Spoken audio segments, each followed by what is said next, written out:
यानी कि पिछले साल जब लोकसभा का अधिवेशन चल रहा था तो वहां पर समाजवादी पार्टी के एक सांसद आजम खान साहब, उस वक्त स्पीकर एक लेडी थी और उन्होंने अपने तकरीर के दौरान कुछ ऐसे जुमले बोल दिए थे जिसकी वजह से भारतीय जनता पार्टी के जितने भी सांसद थे वो आग बबूला हो गए थे। आजम खान साहब ने ये कहा था कि ये स्पीकर जो एक महिला है वो मेरी बड़ी बहन के समान है। भारतीय जनता पार्टी वाले बिल्कुल मानने के लिए तैयार नहीं थे। पूरा सांसद उन्होंने सर पर उठा लिया था। आजम खान साहब को मजबूर किया गया था कि आपने माफी मांगना चाहिए क्योंकि आपने महिलाओं के खिलाफ गलत शब्दों का इस्तेमाल किए थे।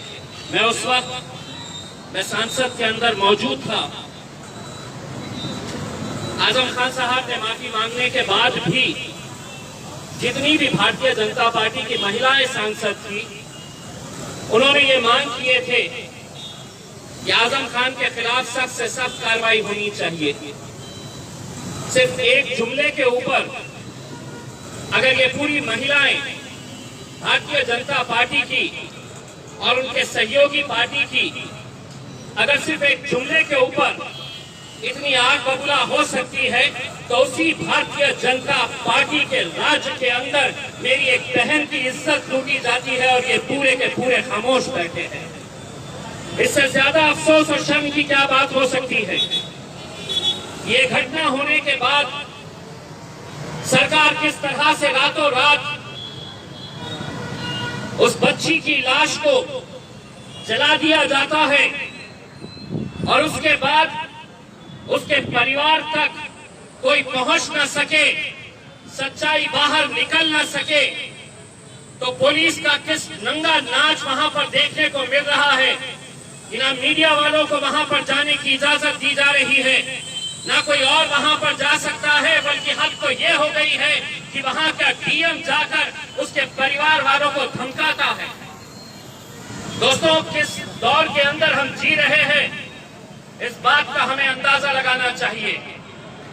मैं आज भारतीय जनता पार्टी के तमाम लोगों से ये कहना चाहता हूं कि ये बलात्कार किसी एक बच्ची का हुआ है तो उसकी जात क्या है, उसका धर्म क्या है, उसका मजहब क्या है, ये मत देखो, क्योंकि बच्चियां तुम्हारे घर में भी है, बेटियां तुम्हारे घर में भी है, बेटियां हमारे घर में भी है, बहनें हमारे भी घर में है।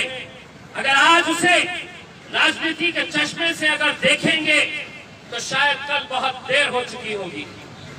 मैं आज जिस तरह डॉक्टर साहब ने बताया है कि आज हम एक ऐसे दौर के अंदर गुजर रहे हैं जहां पर डॉक्टर बाबा साहब का अम्बेडकर जी का संविधान कहां है, कैसे खत्म किया जा रहा है धीरे धीरे, ये आप हर रोज देख रहे हैं। इंसाफ की किस तरह से धज्जियां उड़ाई जा रही है। अगर आज इस मुल्क के अंदर हमारा यकीन किसी के ऊपर है तो हाँ, हमारा यकीन सीबीआई पर था, हमारा यकीन सुप्रीम कोर्ट के ऊपर है, हमारा यकीन लोकसभा के ऊपर है, पार्लियामेंट के ऊपर है। लेकिन अगर यही संस्थाएं अगर खुलेआम अगर आज कानून की, संविधान की धज्जियां उड़ाने जा रहे हैं तो ये बहुत अफसोस की, शर्म की और बहुत एक खतरे की घंटी हमको सुनाई दे रही है। दोस्तों, 500 साल पहले कैसी मंदिर गिराई गई थी, किसने मस्जिद बनाई थी, उसका पूरा ब्यौरा आपके पास है। 500 साल पहले क्या हुआ था इसका पूरा हिसाब आपके सामने आपको दिखाया जा रहा है। लेकिन 28 साल पहले जब वो मस्जिद ढाई गई थी, पूरी दुनिया ने देखा था, पूरी दुनिया देख रही थी टेलीविजन के ऊपर कि वहां पर कौन कौन लोग गए थे, कैसी कैसी बातें कही गई थी, कैसे कैसे नारे लगाए गए थे। और अगर आज अदालतें ये फैसला करती है कि ये नहीं, ये सब बाइज्जत बरी हो रहे हैं, तो आप सोचिए कि आने वाला कल कैसा रहने वाला है। हम लड़ेंगे, हम इंशाल्लाह जितनी हमारी ताकत है हम लड़ेंगे। ये लड़ाई किसी एक मजहब की नहीं है। ये बलात्कार को हम किसी एक मजहब के चश्मे से नहीं देख रहे हैं। एक जवान बच्ची की इज्जत लूटी जाती है और रातों रात अगर उसके बॉडी को वहीं पर पुलिस की निगरानी के अंदर पुलिस के हाथों अगर उसे जलाया जाता है, तो सोचिए उसके परिवार की पीड़ा, सोचिए उसके माँ बाप, उसके घर वालों की क्या हालत होगी।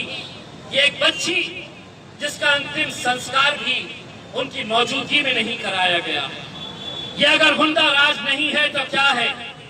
और क्यों नहीं वही भारतीय जनता पार्टी के लोग बाहर निकलकर इसकी निंदा कर रहे हैं? क्यों नहीं वो लोग भी इस तरह का अपना गुस्सा जता रहे हैं? ये महज 40-50 लोग अगर हम यहाँ पर इकट्ठा हुए हैं तो सिर्फ इसलिए कि कल जब हमें परमिशन दी गई तो हमें बताया गया कि 20 लोग से ज्यादा नहीं रहने चाहिए, 30 लोग से ज्यादा नहीं रहने चाहिए। हम भी अगर चाहे तो आज औरंगाबाद शहर के तमाम जाति, धर्म और मजहब के लोग सड़कों के ऊपर निकल कर आएंगे। अगर इसी तरह की जुल्म और ज्यादतियां चलती रही तो हमारी भी बर्दाश्त करने की एक सीमा है। हम भी एक हद तक बर्दाश्त करेंगे, लेकिन जिस दिन हमारी बर्दाश्त करने की सीमा खत्म हो जाएगी तब हम भी सड़कों के ऊपर निकल आएंगे। जब हम देखेंगे कि जो कानून जिसकी जिम्मेदारी है रक्षा करना, अगर वही भक्षक हो जाएगा तो कहीं ना कहीं ये जनता को, समाज को सड़कों के ऊपर आना पड़ेगा। हमारे मतभेद होंगे, कांग्रेस पार्टी के साथ हमारे राजनीतिक वैचारिक मतभेद हो सकते हैं और है, लेकिन उस पार्टी के सबसे प्रमुख नेता राहुल गांधी के गिरेबान तक अगर पुलिस चले जाती है, अगर उसका गला पकड़कर उसे नीचे गिरा देती है तो हम निंदा करते हैं और हम ये कहना चाहते हैं कि ये लोकतंत्र के अंदर राहुल गांधी को अगर गिराया गया है तो कांग्रेस के साथ हम भी इस मुद्दे के ऊपर खड़े हैं और हम भी राहुल गांधी को ये कहना चाहते हैं कि हमारे वैचारिक मतभेद होंगे, हमारे राजनीतिक मतभेद होंगे, लेकिन तुम्हारे गिरेबान तक अगर कोई हाथ डालेगा तो वो हाथ को काटने की ताकत मजलिस इत्तेहाद उल मुस्लिमीन के अंदर है। क्योंकि आज अगर वो राहुल गांधी तक पहुंच सकते हैं तो कल वो मेरे खायद बैरिस्टर असदुद्दीन अवैसी तक भी पहुंचने की हिम्मत रख सकते हैं। ये लड़ाई विचारों की, हमारे अलग अलग मतभेद हो सकते हैं, लेकिन आज इन मुद्दों के ऊपर हम सबको एक साथ मिलकर आने की जरूरत है। हम चाहेंगे कि इसकी शुरुआत औरंगाबाद से हो, कि जहां पर भारतीय जनता पार्टी भी यहाँ पर औरंगाबाद में कहीं पर भी क्यों ना हो, ये सोच ले कि अगर तुम्हारे घर में बेटियां हैं, तुम्हारे घर में अपनी बहनें हैं, तो तुम्हें इस घटना की निंदा करनी होगी। सियासत अपनी तौर के ऊपर चलेगी। ये चोर, ये लुच्चे लफंगे आएंगे जाएंगे। ये मुख्यमंत्री योगी आदित्यनाथ आज रहेगा, कल नहीं रहेगा, लेकिन अगर उसका समर्थन करेंगे तो सोचिए उन दरिंदों की हिम्मत कैसे बढ़ेगी। वो दरिंदों को लगेगा कि मुझे तो अगर सरकार की ताकत मेरे साथ में है तो मैं ऐसे ही बलात्कार करते जाऊंगा। और सिर्फ एक ही नहीं, यही मनीषा नाम की लड़की नहीं, हम राय रोज उत्तर प्रदेश के अंदर, बलरामपुर के अंदर, भदोही के अंदर हर रोज इस तरह की बलात्कार की घटनाएं हो रही हैं। लेकिन अगर इनकी निंदा नहीं की गई, अगर योगी आदित्यनाथ को वहां से हटाया नहीं गया, तो हम तो ये समझेंगे कि इन बलात्कारियों का समर्थन इस मुल्क के वजीर आजम नरेंद्र मोदी और अमित शाह भी कर रहे हैं। इन दरिंदों की हिमायत वो लोग भी कर रहे हैं। कहाँ है वो स्मृति ईरानी जिसने आजम खान के एक जुमले के ऊपर लोकसभा के अंदर इतना हंगामा खड़ा कर दिया था। अगर तू महिला है तो तुझे बाहर निकलकर इस बच्ची के दरिंदे जितने भी थे इनके खिलाफ बोलना पड़ेगा। अगर तुम नहीं बोलेंगे तो अगले अधिवेशन के अंदर तुम्हें हमारा भी सामना करना पड़ेगा।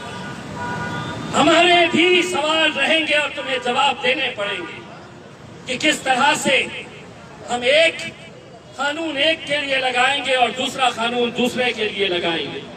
मैं तमाम औरंगाबाद की आवाम से ये अपील करना चाहूंगा कि इस तरह के छोटे छोटे हम जानते हैं कि कोरोना का पीरियड है, हम भी जितनी एहतियात बरतना है उतनी एहतियात हम बरतेंगे, लेकिन एक संदेश यहाँ से पूरे मुल्क के अंदर जाना चाहिए कि ये जुल्म ज्यादती, इस तरह का गुंडा राज बहुत ज्यादा दिनों तक चलने वाला नहीं है।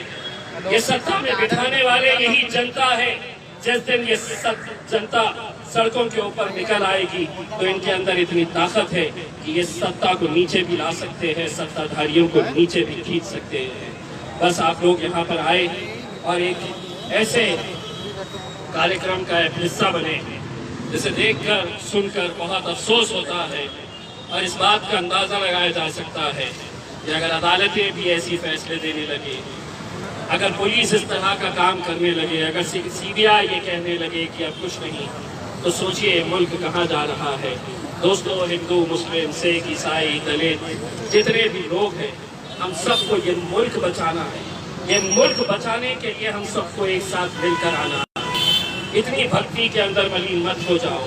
नरेंद्र मोदी साहब को अपना भगवान मत समझो। यही वजह है कि आज तुमने इतना ऊपर उसे चढ़ा दिया है कि उसे जमीन के अंदर क्या हो रहा है ये नजर नहीं आ रहा। इतनी ऊपर उसे पहुंचा दिया है कि खेत के अंदर एक जवान बच्ची को 4-4 दरिंदे नोचते हैं तो उसे वो नजर नहीं आता है। दोस्तों, सभी लोगों को, सभी भारतीयों को एक प्लेटफॉर्म के ऊपर आना पड़ेगा, तभी जाकर हम इन दरिंदों का मुकाबला कर सकेंगे। बहुत बहुत शुक्रिया।